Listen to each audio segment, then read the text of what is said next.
I get asked a million different questions about the art of public speaking, but the same questions crop up again and again and again. So what I wanted to do was take a little bit of time to address some of those frequently asked questions and hopefully give you some answers, give you some added insights, give you some value, and give you extra confidence that will help you the next time you have to present to an audience. So I've got the questions here in front of me, and I'm just going to go through them one by one. Why do I speak well one-on-one but crumble in groups? So why do I speak well one-on-one in conversation, but I crumble in front of an audience? Super common, first of all. So I think feeling any sense of shame or guilt about the fact that you feel nerves in front of an audience, you can not put those to one side, but you can be assuaged that almost everyone feels some level of nerves, feels some level of trepidation when they get in front of an audience. But here's the secret. All the best presenters, all the best public speakers, when they get in front of an audience, they're treating it like a one-on-one conversation. And that's where the real magic lies. So what you want to do is almost bring that natural warmth, bring that natural energy and authenticity that you have in a one-on-one conversation with your friends or your colleagues or someone you're very comfortable with, and drag that across into the stage. Easier said than done, I know. But there are some things that you can do to help you do that. So one thing that people do to prepare for their presentation is they will often go away and hide. I mean, that's what the green room is for after all. They will go away and hide, and they will rehearse for the 100th time, 101st time. Rehearsals are important, preparation is key, but what I'd also encourage you to do is go have a natural conversation with someone before you step on stage or before you enter the boardroom. Because having a conversation that is upbeat, that's sociable, that's lively, that has some humor, that has some spontaneity and warmth just before you enter the room or just before you go on stage will help you massively in terms of your energy levels, and just the authenticity will carry on to the stage and carry into the performance. Performance is the enemy of authenticity. And when you over-rehearse, when you over-engineer and you're overly wedded to your script, that is when things start to fall apart. And the best thing you can do is try and find friendly faces. Try and find those people in the crowd that are nodding along, that get you, that smile, that are really listening and are in tune with what you're having to say. Because there's always one or two. You've always got some fans, you've always got some supporters in the audience. So I find it really helps to look for them. Look for the friendly faces, look for the supporters. You can't win 100% of the people 100% of the time. But what you can do is make an effort to make eye contact, to be warm, to smile. And the rule I have is one look, one thought. So I'm going over here to spend it with him. I'm going over there to spend it with her. And you try and make everyone feel seen. You try and make everyone feel a part of the conversation. And you have a little private conversation over the course of your presentation. So if you're speaking for 30 minutes, speaking for 60 minutes, you're not going to spend all of your time speaking to one single person. Do not spend and allocate all of your time with the most powerful person in the room, with the decision maker, because everyone else will feel alienated. So what you want to do is every time you have a topic or a paragraph, you spend it with one person, make it feel like you're just speaking to them, and then spend your time with someone else. Be generous with your energy, be generous with your attention. One little mindset trick, one little hack that I found really, really helpful for me and are helpful for a lot of my clients is imagining the spotlight is not shining on you, because that's what it feels like, but imagining that you are the spotlight and you turn the spotlight on the ideas. And my job as a speaker, my role and your role as a speaker is to shine a spotlight on the ideas and really focus on doing those subset of ideas justice. Focus on delivering as much value as you can to your audience. That will relieve you of some of the pressure of being under the spotlight. Because remember, when you sit in an audience, are you sitting there giving your harshest, most critical judgments on the person on stage? Probably not. I think most people are actually quite kind. When they're sitting in an audience, you want the speaker to do well, don't you? You want them to be hopefully somewhat competent. You want them to be warm. You're hoping for some new insights. Just teach me something new. Be warm, be likable, be competent. And that's what you're looking for. Question number 2. I've been told I'm too cold. How do I add warmth without losing authority? So I've been told I'm too cold. How do I add warmth without losing authority? This is where most business people make a critical mistake, in my opinion. So I feel like smart people over-index on trying to appear smart and trying to look smart. And they forget that people are not only logical, they are psychological. And you need to create some level of warmth, you need to create some level of rapport, and it really helps to get a bit of audience interaction and humor early on in your presentation, early on in any meeting, any sales negotiation as well. It's all about liking, trusting, as well as respecting. And the truth is, competence without warmth leaves us feeling suspicious. And charisma, if you can dial it down to 2 elements, is really high warmth, high competence. And this is where most smart people trip up in the business world. They over-index on the competence part, and they just want to hit people over their head with facts, with data, with numbers. And they forget that they're speaking to a human being. And we aren't persuaded by people who only present us with the dry facts. And we know this because you can hook up the brain to sensors these days, and you can see which parts of the brain light up when someone's speaking. And the brain lights up like a Christmas tree when people tell stories. When people tell stories with real human characters, with real plots, with twists, and it's relatable to them, and they can place themselves inside of that story, that is when the brain lights up like a Christmas tree, and they're more responsive to your message. Emotion is necessary. Storytelling is necessary to get people to be receptive to you and receptive to your ideas. And the data and the numbers and the logic justify that feeling. So people think things much slower than they feel them. We feel things intuitively, instinctively, and we feel them very quickly. If you spend too much of your time early on establishing authority and credibility and competence, yes, you need it. It's necessary. But don't forget the human element. Don't forget the human touch. Try and make it feel like you're having a conversation with that person and that you're present, you're not a robot. And when you can really speak to the emotions, that is when you will start to win an audience over to your side. And it's the way I design all of my presentations. It's the way anyone should design any of their presentations or keynotes or speeches. Always start with the end in mind. What do I want this person to feel when they leave this meeting? You start with the end emotion that you have in mind, and then you reverse engineer your talk afterwards. So if I want them to feel inspired, if I want them to feel afraid, if I want them to feel fear of missing out, if I want them to feel the opportunity cost of not going after something, then that is how I'll reverse engineer my speech. And that is the real place to begin. Another critical mistake I see a lot of senior leaders make in the business world, a lot of CEOs, presidents, managing directors, when they are called up to present and give a presentation, give a town hall, address the whole company, they are very robotic and they stick to their script, verbatim, word for word. Some of the best speakers in the world also follow their script, but they make it feel like it's natural. They make it feel like it's being given for the very first time. And they break eye contact and they don't just look at the teleprompter. And they're able to make jokes off the cuff and insert a few riffs here and there.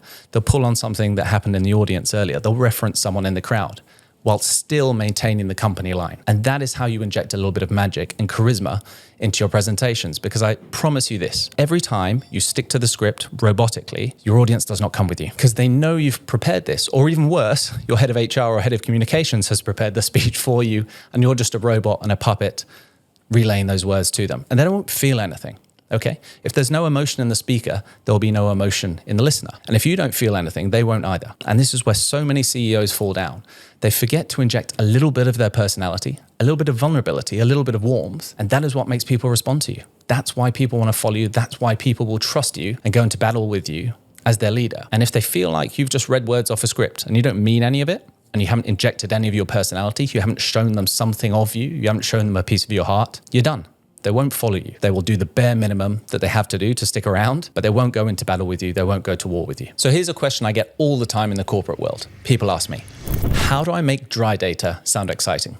Because I work in a field that is quite dry, that is very data-driven, that isn't particularly sexy, isn't particularly exciting. How do I bring that to life? Because there is just no way I can make this topic interesting. It's an excuse. 100% it's an excuse. What you have to do is work a little bit harder and just put a little bit more thought into the preparation about how you're going to bring your presentation to life. Because anything, absolutely anything is interesting if you look at it closely enough, I promise you. And there will be something in your work, there will be some client, there'll be some testimonial, there'll be some case study, there will be some technique or principle that you found interesting once upon a time. And it's just because you're looking at this stuff every single day and you're in BAU and it's routine and it's business as usual and you've forgotten where the magic is. And if you just work a little bit harder to go through your Rolodex of memories and think, oh, actually, this was a really interesting use case. This was a super interesting client that I got to work with a few months ago who put my techniques into action and there was an exciting outcome. So fundamentally, I do think it is a little bit of an excuse and it's a little bit of a cop-out when people say, I cannot possibly make my presentation come to life. There is always something interesting if you look at it closely enough. And you just have to find a way to deliver it that makes it not only interesting to your audience, but also to you, because passion is contagious. Enthusiasm is contagious. You can really feel when someone is passionate about the topic that they are talking about because they come alive. You can see it in their eyes, you see it in their body language, you hear it in their voice. Conviction fixes tone. So when you believe, they will believe. And 99% of people, when it's a business presentation, standard investor update or meeting, whatever it is, you stand up and you do the bare minimum. And I'm sorry, that's not good enough. Every single slide, every single part of your speech should have an interesting anecdote or story that is attaching meaning to what you're saying up on the screen. And far too many people, what their idea of a presentation, an idea of a good speech is simply pointing to the slides up there and reading off the slide and reading off the screen. And that's not good enough. You're wondering why my boss won't promote me. You're wondering why investors won't back me. The reason is you haven't given them enough reasons to believe. So I think working a little bit harder, yes, it takes more time. Yes, it takes more effort, but there is always something interesting and you need to find the story that goes to every slide. So I say one slide, one story. Really, really simple. If there isn't something interesting that adds a human element to the data on the page, then take it out. It doesn't belong in there and it adds nothing to the presentation. You could have just sent them the deck by email. So make sure that when you have the opportunity to get on stage and you have the attention of the room, add something new, add some new revelation, add some new insight that they can take away to make their lives, make their businesses better. So one question I get a lot is, how do I keep the attention of an audience for 30 minutes, 45 minutes, 60 minutes? Because it feels like an awfully long time for someone to hold stage and keep the audience enraptured, keep them engaged, especially in today's age when people have very, very short attention spans, or at least that's the commonly held belief. People have short attention spans. I actually disagree. I don't think people have shorter attention spans, but what they do have is a lower threshold for boredom. And you just have to hook them very, very quickly and immediately display a little bit of competence, immediately give them a little bit of warmth. You have to give them reasons to keep on listening. There has to be a promise, there has to be a hook, and you need to continually hook them back in. Because if you don't do that, they will tune out. Unfortunately, we're fighting against this $1 trillion device in our pocket called the iPhone, and it's been weaponized against us to steal our attention. And it means there's a million different distractions that pull people away from you, from the speaker. So you need to do something special, whether it's changing the tone, changing the inflection in your voice, being more playful and dynamic with it, using your body language, own the stage, give them a little bit of a performance, asking rhetorical questions. Most people don't bring the audience in with them. And there's a number of things you can do very quickly to improve your ability to hold and engage an audience for extended periods of time. Number one, increase your rate of revelation. I call this ROR. Everyone knows ROI, but ROR is your rate of revelation. It is the speed at which you're delivering new insights. It's the speed at which you're delivering great one-liners, great anecdotes, great stories. And if you imagine your speech as almost like a Russian stacking doll, it should continually reveal new things, continuously take them down the rabbit hole of new stories, new insights, new revelations. And what I've noticed is most people, if they're given half an hour, 45 minutes to present, the distance or the time between each new idea, between each new nugget of information is far too long. Stand-up comedy is the absolute peak and the pinnacle of public speaking, and their demands are very, very high. In the business world, it's a little bit more forgiving, but people won't stay with you forever. They will give you the benefit of the doubt, but you need to continuously give them reasons to keep on listening. Make sure the density of ideas and new insights you're revealing to them is quick. Up the pace of that, and people will be more engaged. Now, what you can do is also ask rhetorical questions. What do you think we should do next? How good would it feel if we fix this? What one thing, if solved, would make everything downstream easier? Here's the one thing you need to know. Forget everything else. When you use these rhetoricals, when you use these signposts, these flags in the sand, it stops people in their tracks, makes them think, and it draws them back into the conversation. Sometimes going long, sometimes short, tight, concise. Do not get stuck in the same pattern, because people get very, very monotonous when they have to speak for a long time. Don't do it. Throw in some interaction, get them speaking to each other, ask them if they have questions, continuously give them reasons to keep on listening, show you're not a robot, have a little bit of humor in the room. That will help you keep the attention of your audience for much longer. Final question. Why would a successful MD, why would someone in the C-suite actually need an executive coach? Great question. Do you need an executive coach? No. Might you be better off with one? Perhaps. If you look at the best athletes in the world, and I come from the world of professional football, all the best athletes in the world have multiple coaches to help them at all times to increase their level of performance. They're always looking for that tiny edge. Can I get 1% better? Can I get 2% better? And that level of discipline, that level of urgency, that level of commitment to a life of self-improvement, I think is something healthy. And it seems strange to me that sport is the only arena where that's practiced regularly. Why wouldn't that be transferable to the world of business? It seems silly to me. So whether you go with me or with someone else, here are some of the reasons why I think it's useful to have an executive coach. Number one, you cannot see the label of the jar that you're inside of. You're too close to it. You're too close to yourself. You're too close to your own company. You can't see it with fresh eyes anymore. So having someone who is external, who is objective and can give you honest feedback, because you probably don't get honest feedback that often. Remember, if you've ascended to a certain level in your business, in your industry, people will either want to suck up to you and they'll just say yes all the time. They'll agree with you and say, great idea, boss, fantastic. They won't challenge you. Having someone external and objective who can give you some provocations gently and ask you to examine things from all angles is very, very useful. Having an intellectual sounding board to play with and to have a sparring partner of sorts to bat ideas back and forth can be incredibly valuable to you. And I know it's added a lot of value to people I've worked with. Number two, the people closest to you will always see older versions of you. So you might be able to think to yourself, okay, I can speak about this to my wife, to my husband, to my best friend. But very often these people remember versions of ourselves from years ago. And quite often, because they care for you, because they love you, they will give you overly defensive advice. They will be overly cautious with you because they want to protect you from yourself sometimes. And if you are the kind of person who is bold, who is ambitious, and is a risk taker, it's very natural that other people want to protect you sometimes from those instincts. But it's those instincts that make you great. And the job of any C-suite, as I see it, the job of any founder is to inject risk and inject tempo into your organization, because everyone wants to naturally over time slow down and relax.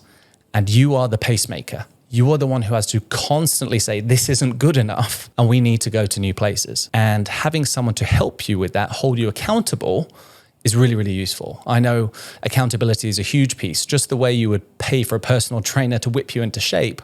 Why wouldn't you do that with your biggest, most important muscle, the brain? The best definition I've ever heard of accountability is this: holding your feet to the fire of your own best intentions. It's just me reminding you on a daily, weekly, monthly basis, hey, remember when you were feeling really inspired, really ambitious, really motivated and pumped up and excited about the future, and we made those commitments together? Just because it's a rainy Friday in November and you don't feel good today, I'm going to hold you accountable to that version of yourself. And we're going to follow through on those promises that we made together. And if not, if you don't think that's the right thing to do, we'll go about it in an intelligent way and say, okay, what commitments have I made that I no longer believe in? Is this an opportunity to be seized or a temptation to be resisted? A lot of coaching is really just the art of asking the intelligent question.